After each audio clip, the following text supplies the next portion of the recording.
For most Americans, the economic reality of today is pretty clear.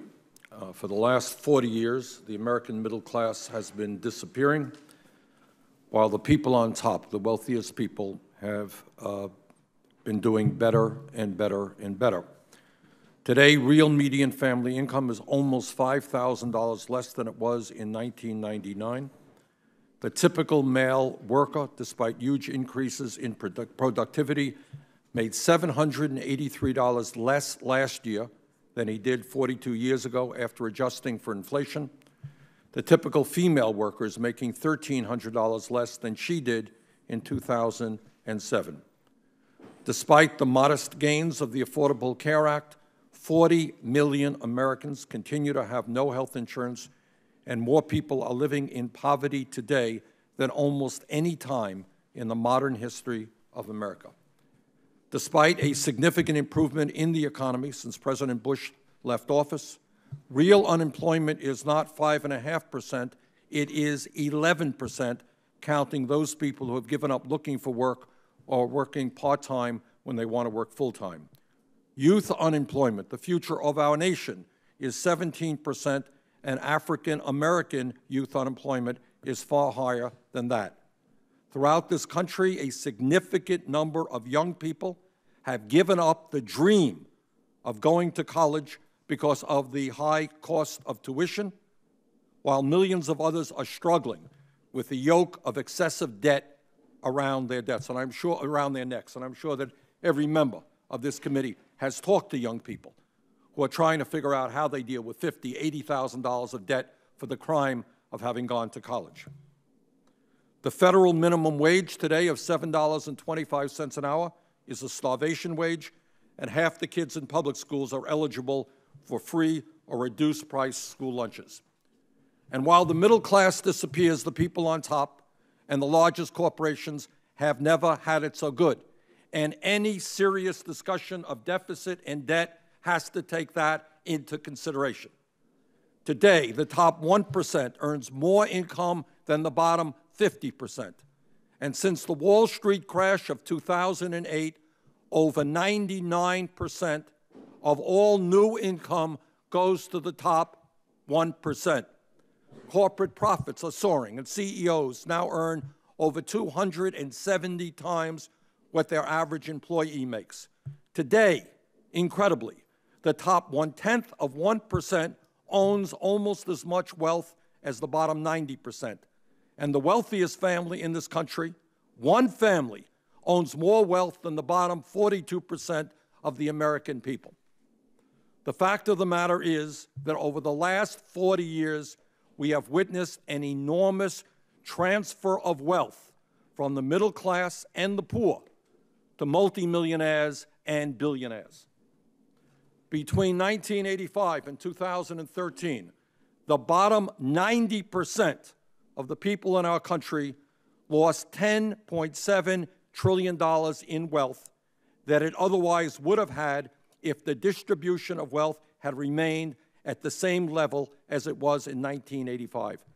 Meanwhile, the top 0.1% experienced an $8 trillion increase in wealth as the distribution of wealth became increasingly unequal. And today, we are going to hear testimony from our Republican friends, invited witnesses that I can only refer to their testimony as the Robin Hood principle in reverse. We're going to hear from witnesses who suggest that in the midst of this massive income and wealth inequality, that we cut programs that the elderly, the children, the sick, the poor, and working families desperately depend upon, and then at the same time, they want us to give more tax breaks to the rich and large corporations. And unless I am very mistaken, and if I am, I owe you an apology, Mr. Chairman, that is exactly what the Republican budget will be doing, taking from the working people and the poor and giving to the wealthy and large corporations. And that is exactly what the Ryan budget did last year when it was passed by the Republican House. Further, we will hear testimony today from one of our Republican witnesses about the need to make major cuts in Social Security and Medicare. In other words, not only do some of my Republican colleagues want to provide huge tax breaks for the wealthy, not only do they want to make cuts in health care, nutrition, education, heating assistance, food stamps, Meals on Wheels, and affordable housing, they also want to cut Social Security benefits for elderly seniors in Vermont and throughout this country struggling to survive on $14,000 or $15,000 a year or less. And by the way, also cut back on benefits for disabled veterans. That is wrong. That is terribly wrong. Frankly, it is almost laughable that this advice to cut Social Security and Medicare comes from the Business Roundtable, an organization representing the CEOs of many of the largest corporations and Wall Street financial institutions in this country. While these people tell us that we should cut Social Security for a senior in Vermont who today doesn't have the funds to heat her home or pay for a medicine, a study from the Institute for Policy Studies tells us that the CEOs of these major corporations in the Business Roundtable can expect a monthly retirement check of $88,576 a month. So we have people who are getting a retirement benefit of over $88,000 a month coming here telling us that we should cut Social Security benefits for elderly people in Vermont who are trying to live on $14,000 a year. I thank you for your advice, but that is advice that this senator will not accept. Further, when we talk about the deficit and debt, which is the focus of this hearing, I find it interesting that some of my colleagues seem to ignore the fact that we have major corporation after major corporation, including many in the Business Roundtable, that pay virtually no taxes at all in the United States. To name just 3 companies in the Business Roundtable: General Electric, Verizon, and Boeing, and there are many others.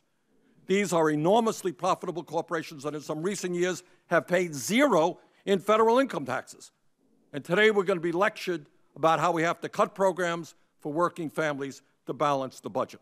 This country is losing approximately $100 billion a year in revenue because American companies and the wealthy are stashing their profits in the Cayman Islands, Bermuda, and other tax havens.